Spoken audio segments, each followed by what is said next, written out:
Welcome back to Me First with your host, Drew, the resident jokester with a heart of gold, and Amanda, optimistic space cadet who sees opportunity everywhere.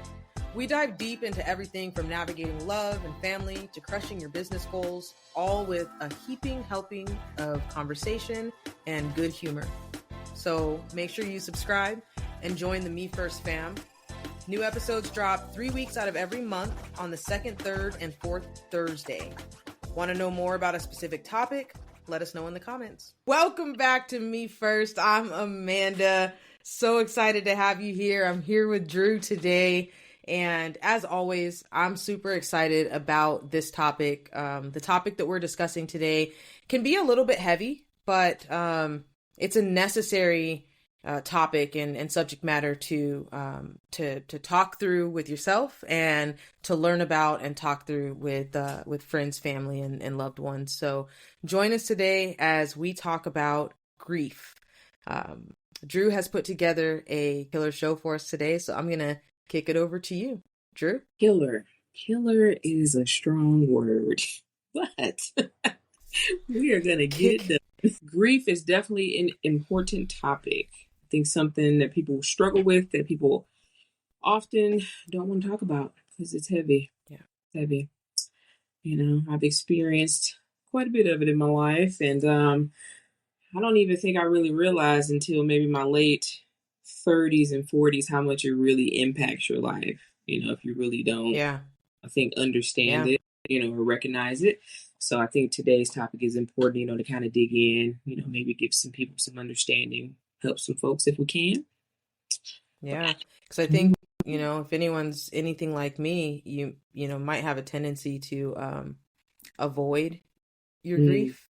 Yeah. And it can pile on, you avoid grief from, whether it's a loss of a person, a relationship, an experience, something that you thought was yours, and they just pile on top of each other. Yeah. And as we know, when piles get too high, they fall over. That's it. Come toppling down. It's like you think you can escape from it, but really you can't. It just kind of lives with you, and you have to just learn how to maneuver through it. But today we'll try to identify some of those things and give some tips on how to cope. And when it gets too heavy, you can always reach out for help. So dig into it. All right.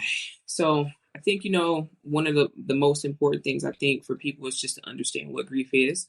I think it helps to recognize when you're experiencing it, if you know what it is. It goes a little bit beyond the normal sadness. It just kind of lingers. If you've ever kind of experienced that. The Mayo Clinic, they define grief as a strong, sometimes overwhelming emotion for people, regardless of whether their sadness stems from loss of a loved one or from a terminal diagnosis, or maybe just from losing a relationship, someone that they loved. So again, you just kind of feel, I think, almost numb maybe from the situation, you just don't know how to process the emotion, what to do with the emotion that you feel. Yeah. So it can be a tough place to maneuver for sure. When I went through, I think my first kind of memory of going through grief, which I don't know that I really was able to recognize it then, was when my mom passed away when I was 6. At 6, people die, but you don't know, like, when they're dead, and they're just not coming back, They have that, I think, understanding. That's a lot for a 6-year-old to process. Definitely. So, I was just kind of, going on with life. Oh, where's mom? Oh, she's, wherever.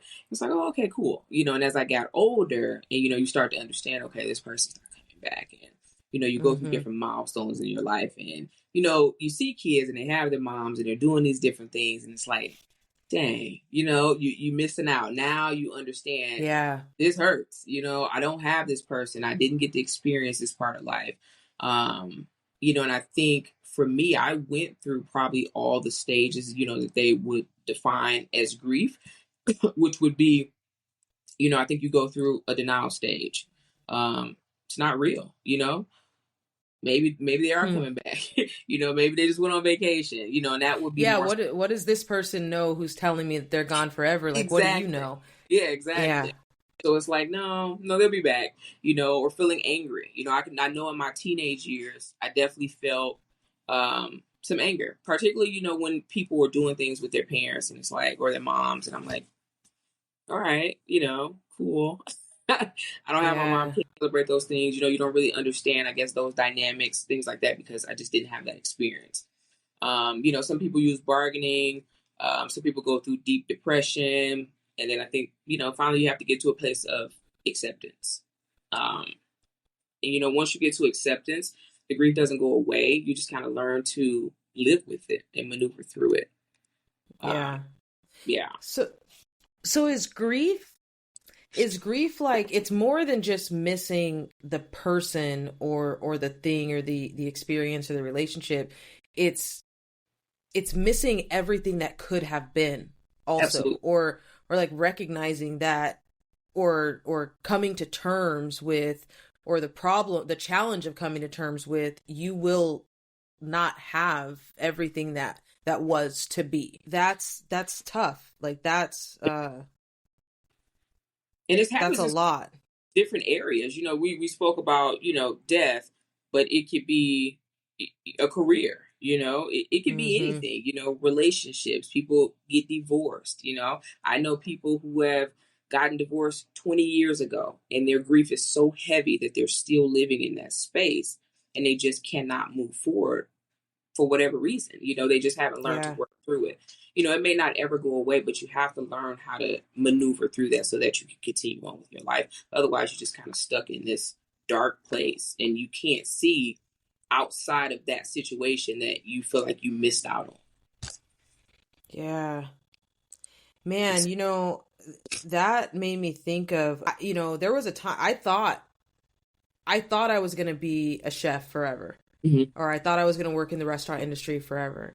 Yeah. And when I made the decision to not do that anymore, I remember, one, the disbelief in people who knew me. Like, what do you mean you're not going to cook? I'm like, Yeah.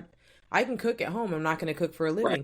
Right. But there was always still that little bit of like, that's part of my identity, or it was. And then, thinking about it makes me think back to our episode on passion and purpose of, where would I be now if I Yeah. had continued, on that path? And so there's a little bit of, there was a grieving process that went with Yeah.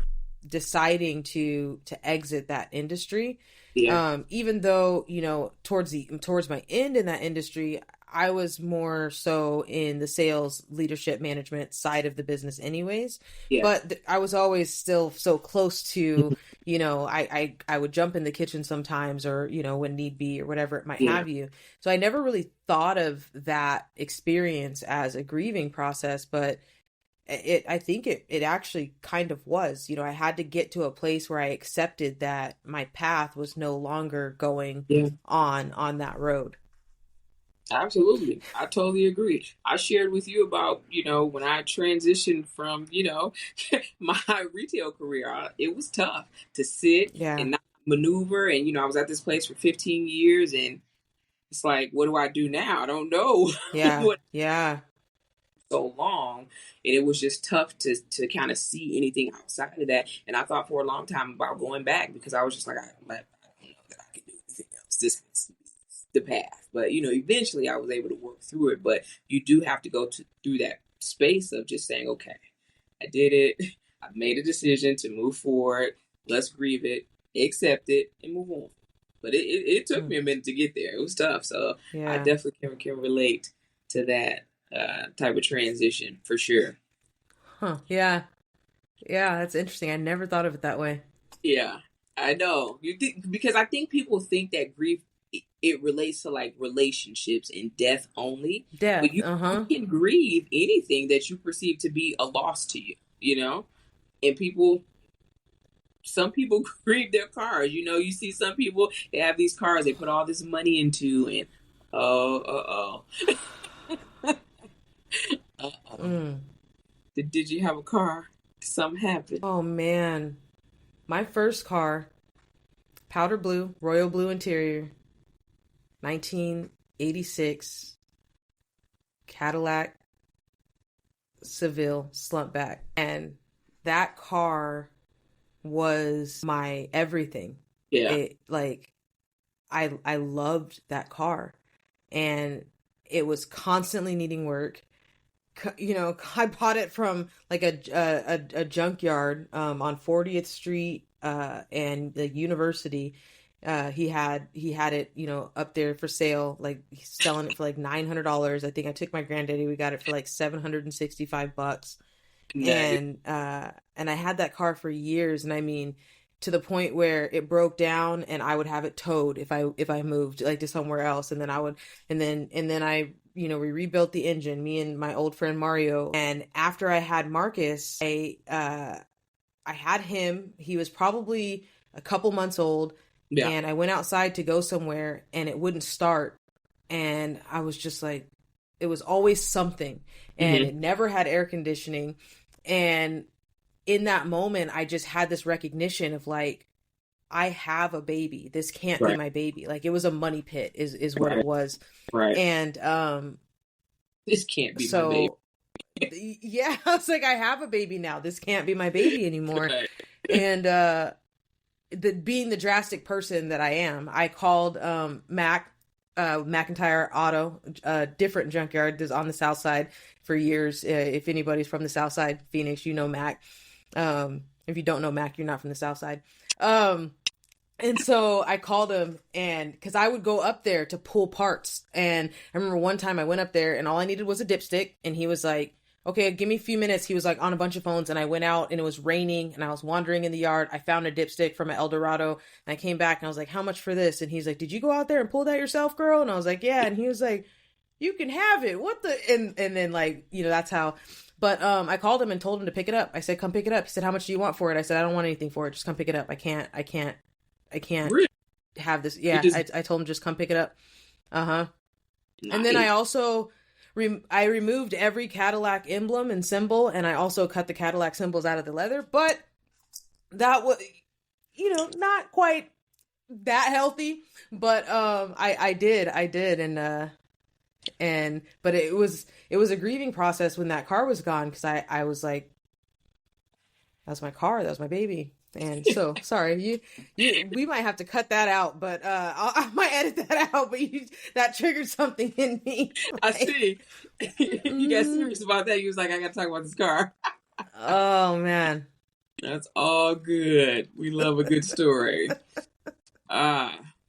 So Hmm. before I spoke about the 5 stages of grief, so I did want to dig into those just a little bit. I think so people just have an understanding of, you know, what they all kind of mean.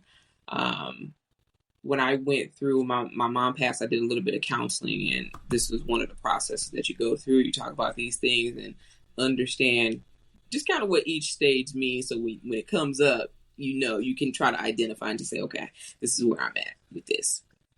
So first stage being denial, and that's what they identify as the first stage of grief. So basically, state of shock, you go numb, wonder can you go on. Um, you're just trying to figure out how to get through each day. You know, you don't know where to start, where to end. Just have just no clue kind of what you're doing. So next stage is lost. anger. Yeah, absolutely. Anger is the next stage. You know, I think and again, I think these steps are on the journey to healing. So it's not necessarily a bad thing that you're experiencing these things. I do think it's on the way. As long as you can move through them in a healthy way, I think they're on a journey to healing.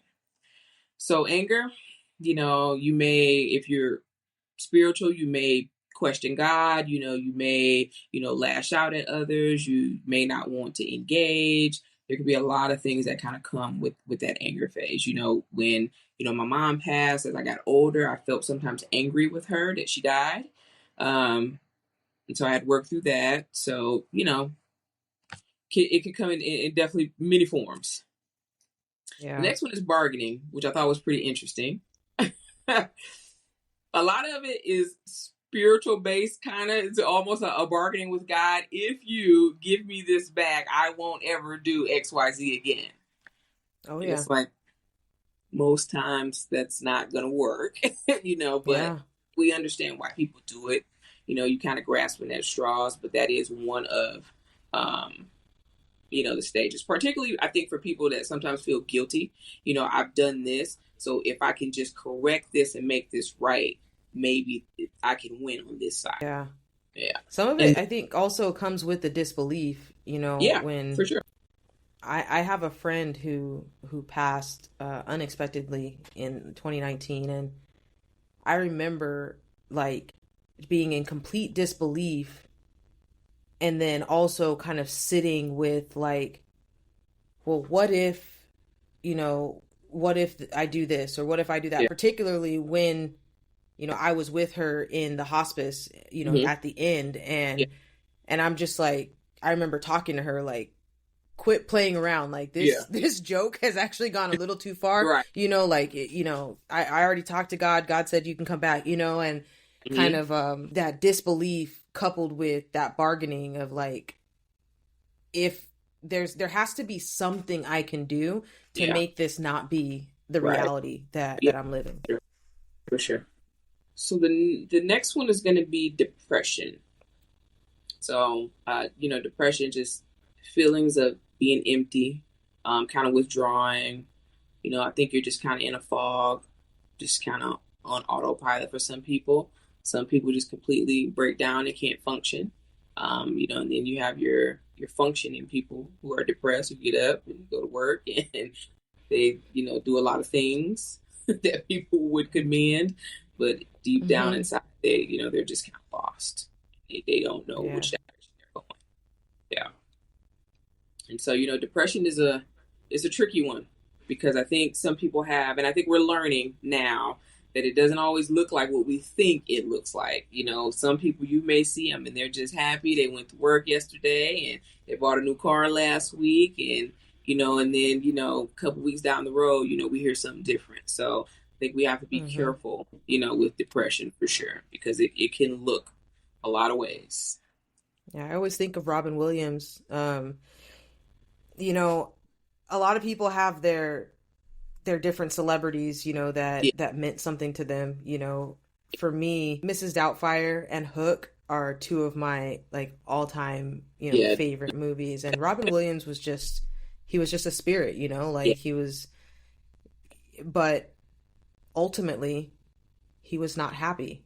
Right. And, and I always liked the reminder that sometimes the people who are the most depressed or the least happy spend their time trying to make other people happy, possibly because they know what it feels like to not be happy, and they don't want anyone to feel how they're feeling.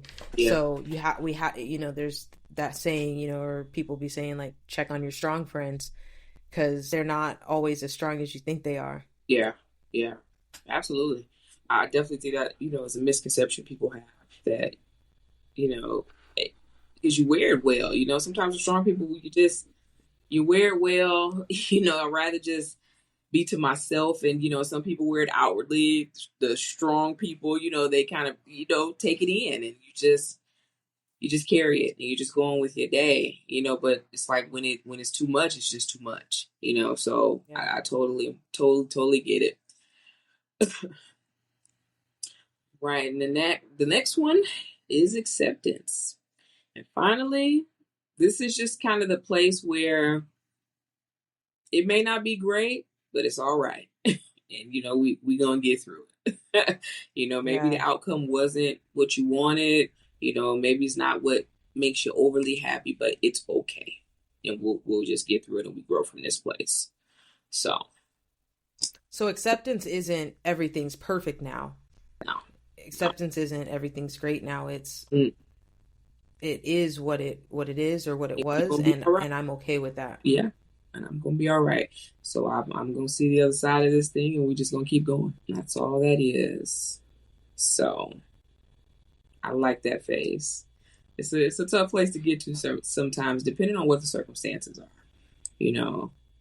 Death is particularly hard And for me, because I've dealt with so much of it in my life, I almost feel like at this stage I'm a little numb to it because I've just seen so much of it.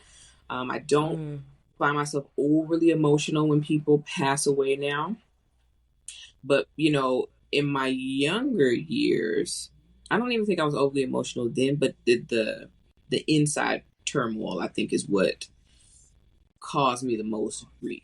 Missing Mm. people, every mother figure that I had growing up, they were all dead by the time I was 25 years old. I had three people. So I had my mother, my grandmother, and then my aunt. So those Yeah. my grandmother's children. Um, yeah, everybody was gone by the time I was 25 years old, and I was just like, goodness, So it was, Man. Yeah. yeah, it was tough, And as I got older, you get married and you do different things, and you want to share these things, and it's like, dang, or even just when I hear people say, oh, I called my mom today, and my mom was like, she gave me this great advice, and I'm like, yeah, I can do this. I love that Cool. for them. I Yeah. do, but it's like, Yeah. man, I wish on my tough days, I could pick up the phone and I could say, Mom, I'm struggling today. Help me out. So it's you still go through those things, even and I think it's gotten worse as I've gotten older because the milestones are so big now. As a kid, Yeah. you're just having a good time, everybody show up for Yeah. you, they got the balloons, you're having a good time. But as you get older, you don't have as many people around, everybody's not all involved anymore. And so Yeah. you just like, dang, all right, I'm just out here, cool. So yeah, it's a Mm. tough place, but you learn to get through it and keep it moving. Do you ever get like frustrated with people when they're kind of like, oh, I was talking to my mom and this and that, or my going, my grandma said this, or Yeah, or I'm out over here cooking with such and such. Like, does it ever, I'm not frustrated. No, or because like angry with them, or like, no, no, no, no, no, because I want everybody to experience that. Like when my grandmother was alive, when I tell you she loved me down bad, okay, it was nothing in this world that she was not going to do for me. So I'm like, I want everybody to be able to have, that kind of family love, that kind of family experience.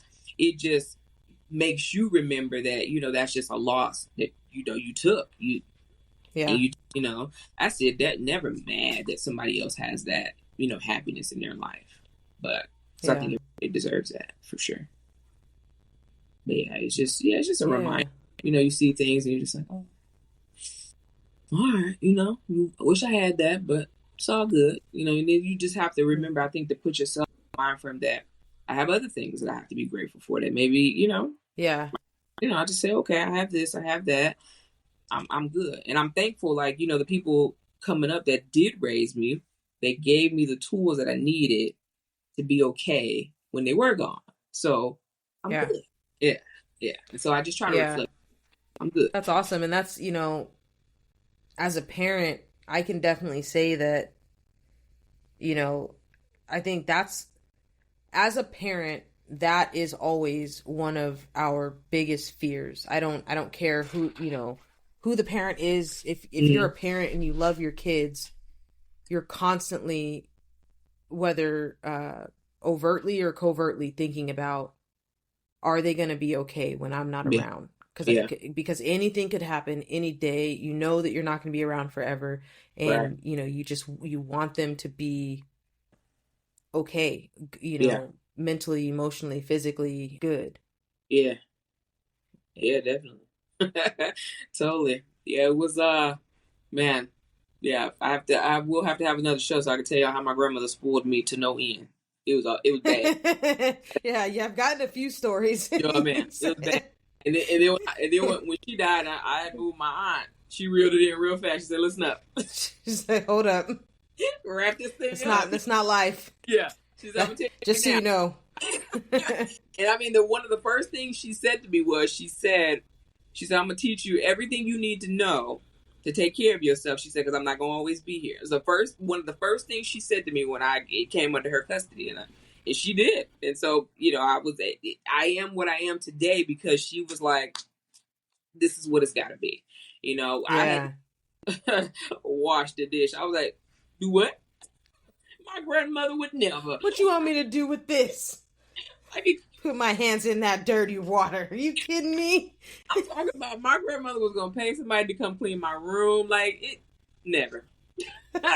And yeah, Mom, you doing it? Like this living here is ghetto. I don't like this. That's so funny. Yeah, but it was good. It's all good. Yeah. Yeah. She taught you up. Yes, that she did.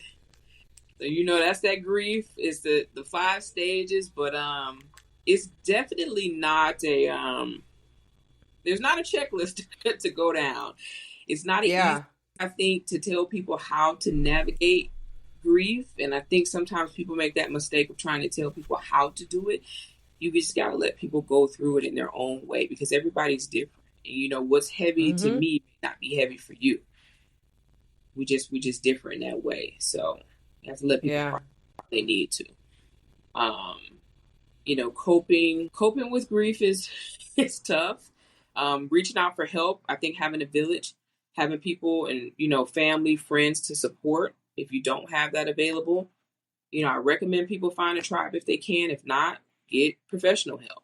Do something, because it really helps to be able to, I think, speak about some of the things that you struggle. When you just internalize everything, it can make you physically sick. And I think people don't really realize how much it can do to the body. Just to take it all in, never let it out, it'll have you hurt bad. Well, and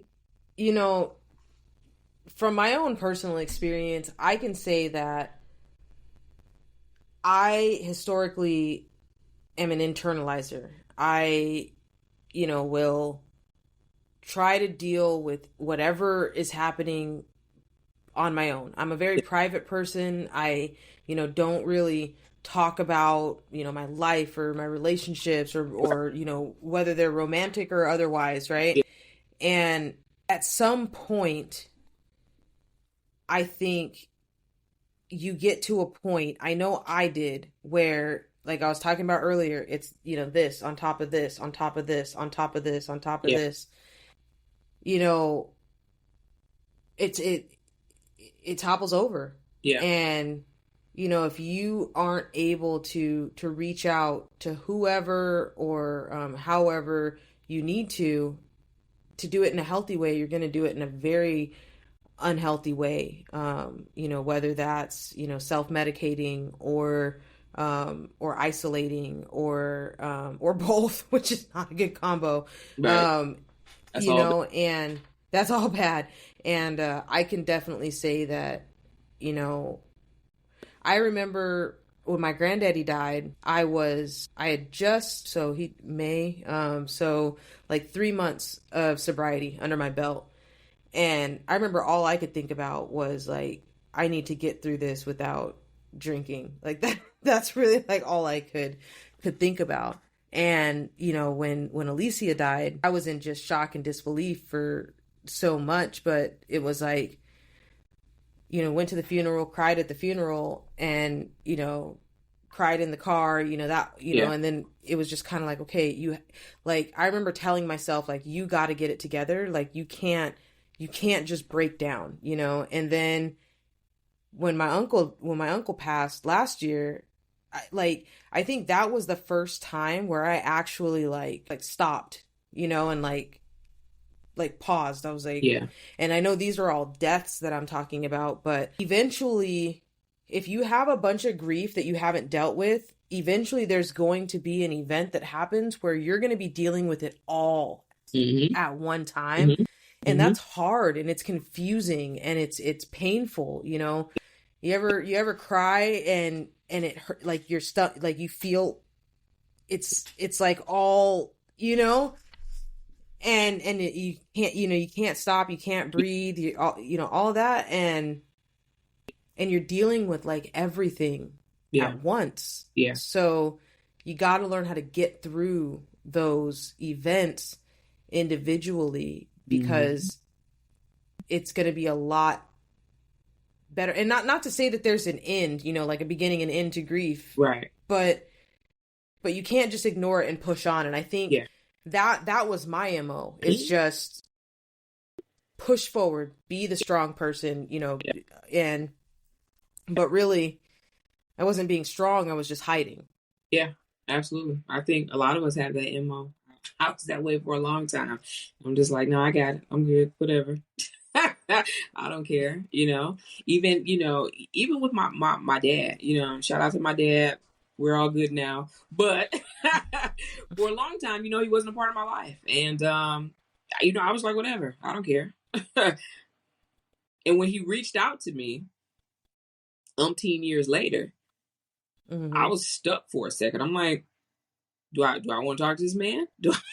What do I do? Do I want to deal with him? And he came around, and we were able to communicate, and I think kind of reconcile. But I was on the fence, like maybe I'm mad still. Like in my mind, I didn't care. For years when we didn't speak, I'm like, I don't care. You don't want to be my dad. My mom died, whatever. You left me, cool, bro. Live your life. I don't care. And then when I saw him, I was like, nah, bro, I'm mad. I'm mad. Yeah, like, no, I'm mad. I actually do care, and the care is anger, and you can kick rocks. It's like, but all these years have passed. It's like, so do I waste the time being mad, or do we make the best of what we have right now? So I chose to just make the best of what we have right now, but I had to sit with that, and I had to make some choices. And he may see this one day, so I love you, Dad. We good. But I had to say, am I going to take this to him?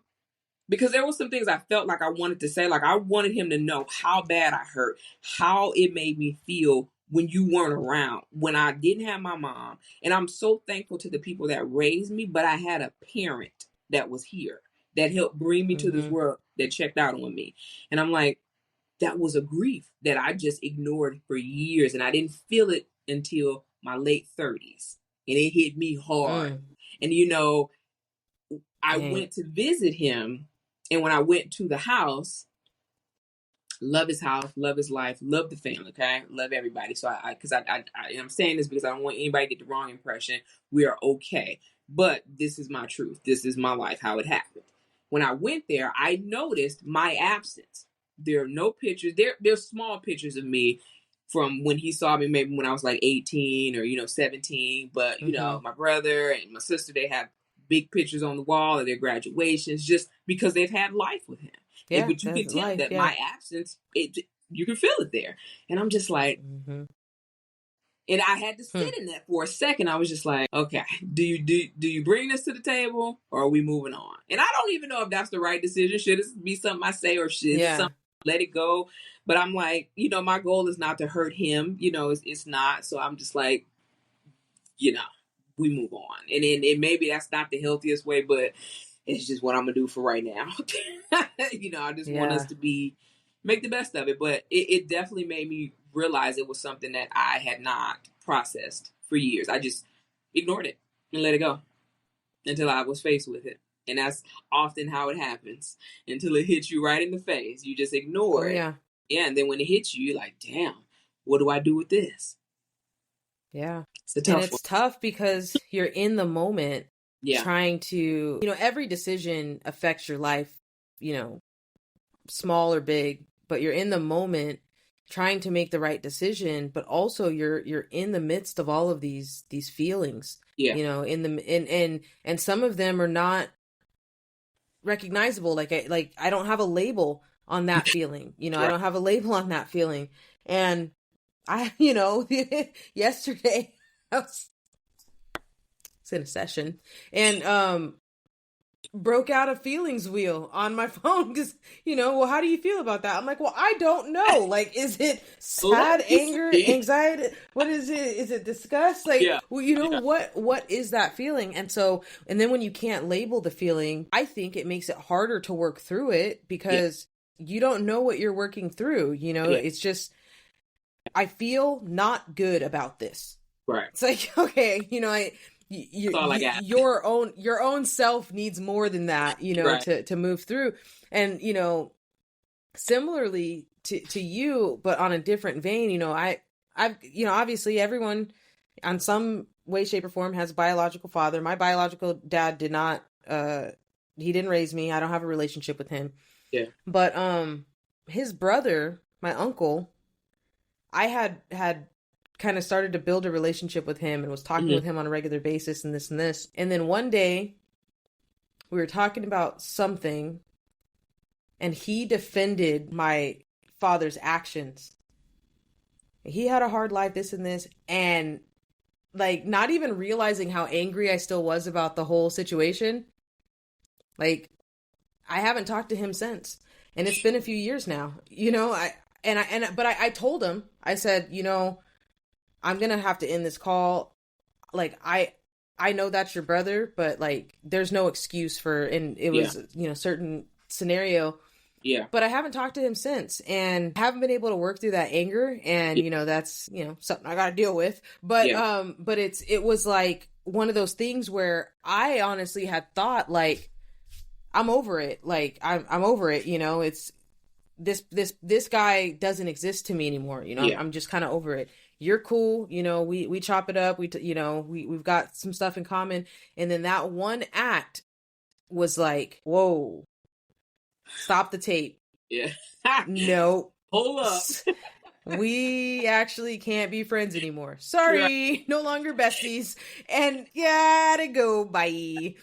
But, but that is grief that potentially I never fully worked through, and I'm still in, and I know the stages aren't linear, but like I've still got some anger around that I haven't pushed through. And so there's no bow, there's no bow on that relationship. And it's very, very interesting. That scenario was just kind of like, everything was cool. We were chopping it up, blah, blah, blah, blah. Oh, well, whoa.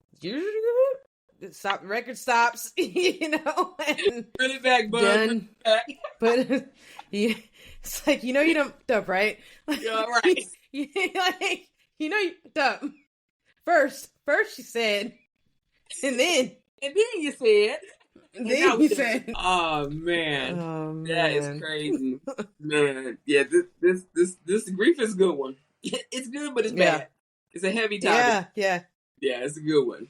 But yeah, it's like, so what do you do? What do I do personally? I mean, what or coping mechanisms.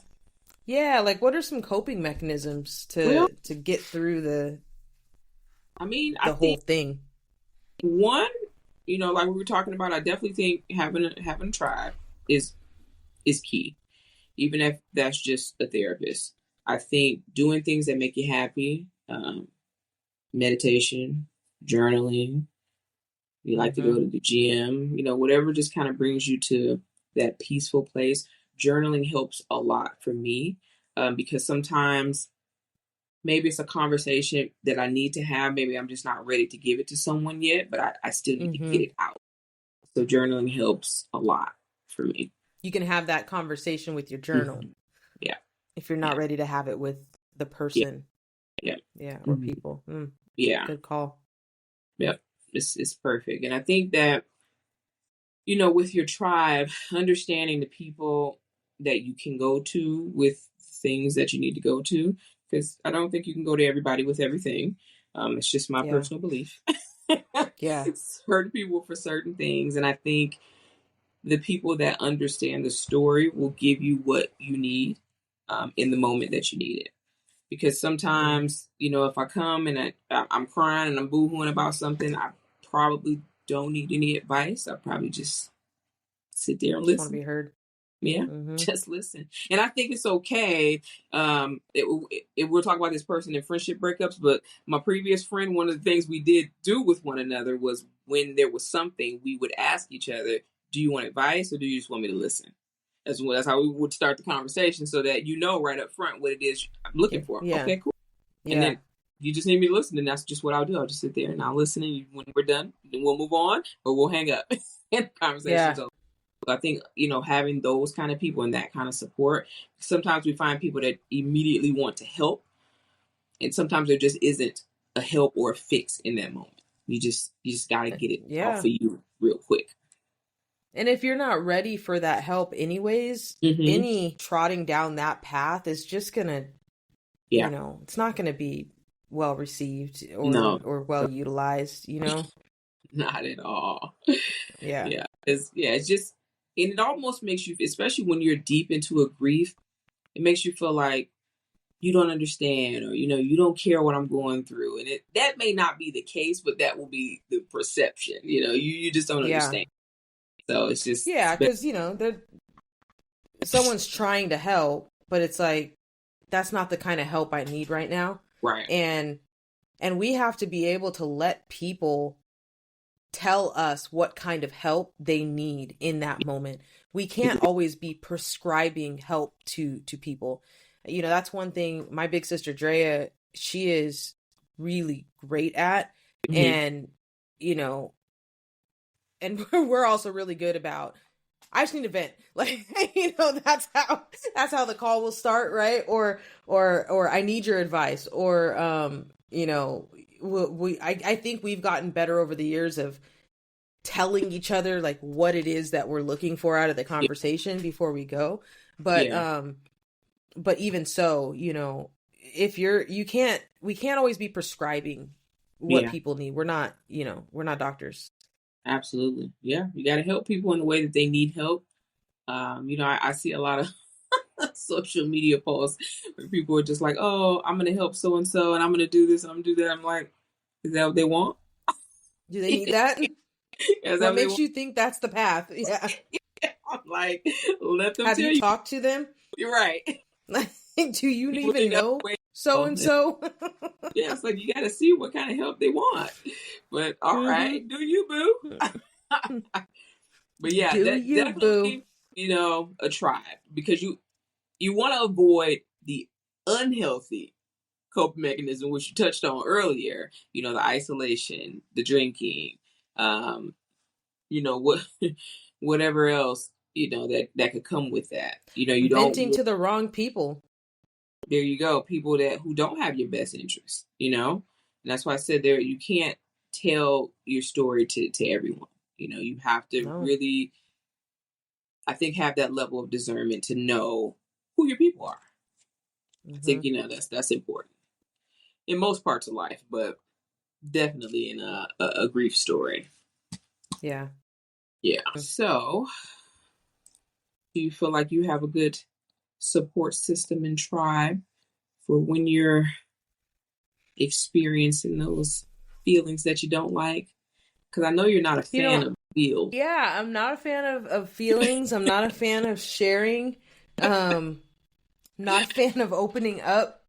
I'm kind of like head down, push forward. Yeah. But I can say that is on me. As far as my tribe goes, I think I have a flipping A1 squad in my corner. From friends to family to, those are the two. But from period on that. Period. We're just gonna. There's not a third. But yeah, just a A1 squad. I've got people for every. If I'm willing to open up, I have people there who are willing to listen, who are willing to help, who are willing to try and get me out of my head. Mm-hmm. I've got folks who will pull up on me and be like, let's go to the river, or let's go, hey, I'm volunteering over here. You want to come? Yeah. I've got people who are like, I'll just, come through and sit with you, and, you can maybe put some deodorant on, but, kind of, you can be however you are, whatever you're doing, I'll just sit. And I think that's one of the things, just a kind of a plug to some of my A1s too, but one of the things our parents used to always laugh, they'd be like, y'all just want to be around each other. Like, y'all will literally go through hell and high water to be in the same house to not talk to each other. Right. It's like, well, yeah, like it's vicinity. Like, right. I'll be doing my thing over here, you doing your thing over here. You know, we might even be in different rooms, but we would go through hell to get to one another, you know, and that's never stopped, you know, for years. So it's a big deal. And then, you know, new friends like you, you know, where, you know, I can definitely say, you know, in scenarios, it probably wasn't easy to get me to open up and to say more than, no, everything's cool, you know, everything's good. Yeah. No, I'm so good. I'm so good. I'm about to do so many good things. Got such good stuff going on. It's all good. Let me just tell the people, I was fighting for my life to try to get words that I need to say. You know any words but good? Yeah, no, it's cool. We're good.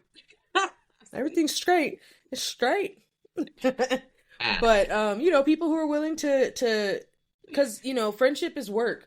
You know, just like any relationship, friendship is work, and you have to be willing to have those tough conversations. You know, it's not necessarily to be combative or anything, but it's like, I care about you, and so we've got to go deeper than this, you know. You have to be willing to maybe get your feelings hurt a little bit and understand that this person isn't intentionally hurting your feelings. It's just something that happened. So, you know, like, you know, my uncle, like, I didn't just, well, now, I don't know, maybe I should call him. But, you know, like, you know, it's like they didn't intentionally hurt your feelings. It's just something that happened. So you got to be able to, you know, to kind of talk through that, work through that. But, yeah, so I definitely would say I've got an A1 squad. How about you? I would say the same. Got my people I trust. Locos pero locos. Folks. Yeah, I keep the circle pretty tight. I think you probably the newest person to come in. Probably wrap it up for the next 7 years. That'll be like, I'm telling you, man, new friends, like, I feel that, no new friends. And I don't mean it in a bad way. Like, I have acquaintances. I can kick it with the best of them. You know, I'm cool with a lot of people, but when it comes to like real deep bonds with people and like true like relationships, like, and here's the thing, I only have the capacity to, you know, like we just said earlier, relationships are work, and they take energy and emotion and time and to put into it. I just don't think you can have a million friends. Like, not real friends. Real friends, yeah. I know I'm always, even though we're off track a little bit, but when we see those people, they're like, oh, I got 20 friends. Yeah, we're just so great. And I'm like, 20? Really? I'd be struggling at 5. Like, what? I'm like, 3 of them called me today. I'm like, I'm stressed out already. I 20. Oh, no. Never. Yeah. I mean, it's tough.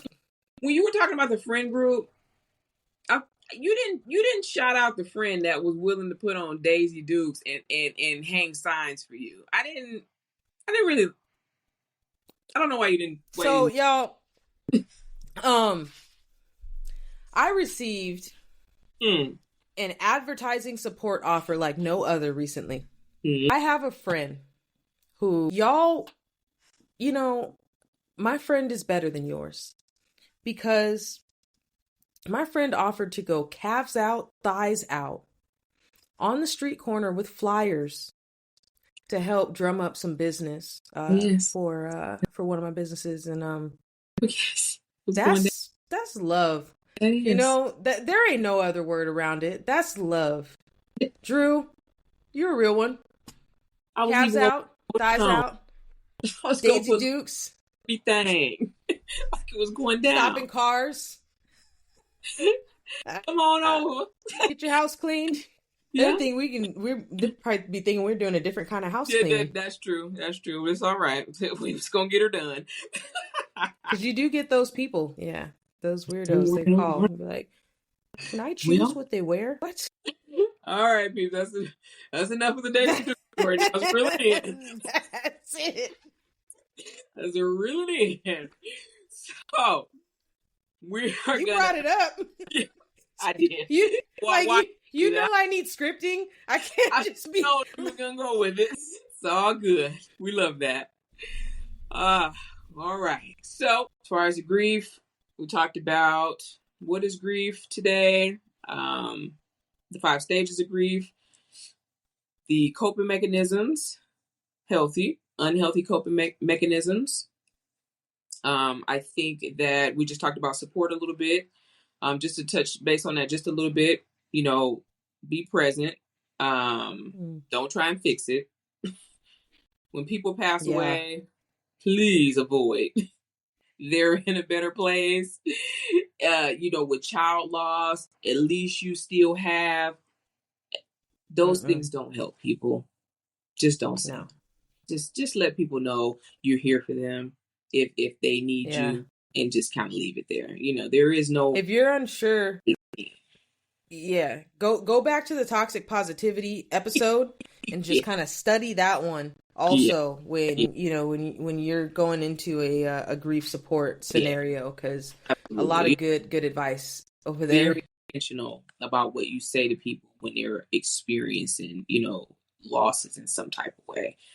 And you may think it sounds good, but to them it's off the charts, and it will definitely put people, I think, in an isolated space and not want to be bothered when they hear certain things. So we have to be very cautious about that.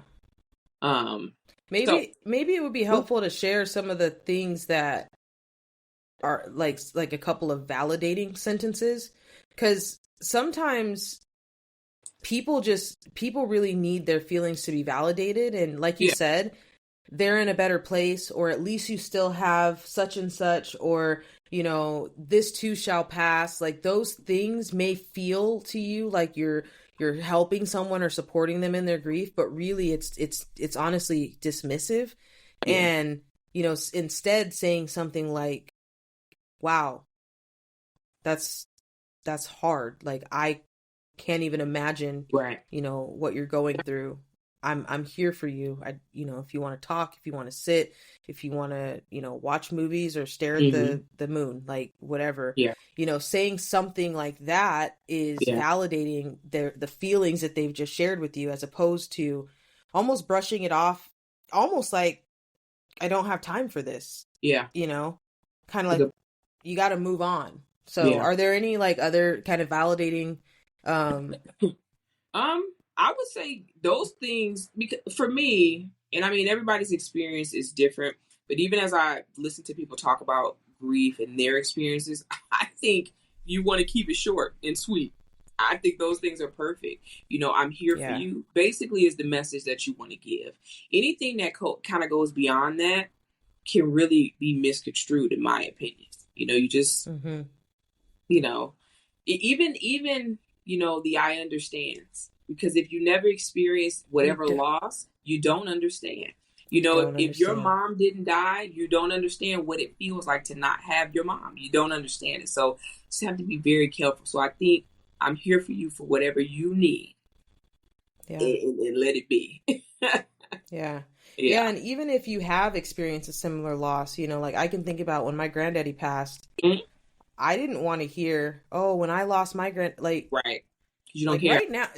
Right now I'm dealing with my granddaddy, so I don't want to hear, and maybe we'll get there, and it's not like negative, it's just let me experience my experience, and sometimes it's just be there. Just be present. That's it. Yep. You don't always have to jump in with a Me Too story, and I think sometimes people just want to, they're trying to help by being relatable, but there's just a time and place for it. You have to let them have their moment. And all right, listeners, we'd love to hear from you. Question of the episode is, how has grief changed you, And how do you find hope in the midst of loss? We'd love to hear from you. We'd love to hear your stories, your thoughts, your feelings. Shout us out on Instagram. You can drop some comments. You can send us an email. Use the hashtag #MeFirst. Remember that it is okay to not be okay. Yes, it is. All right, y'all. We're going to wrap this thing up. We'll catch y'all on the next episode. Be easy.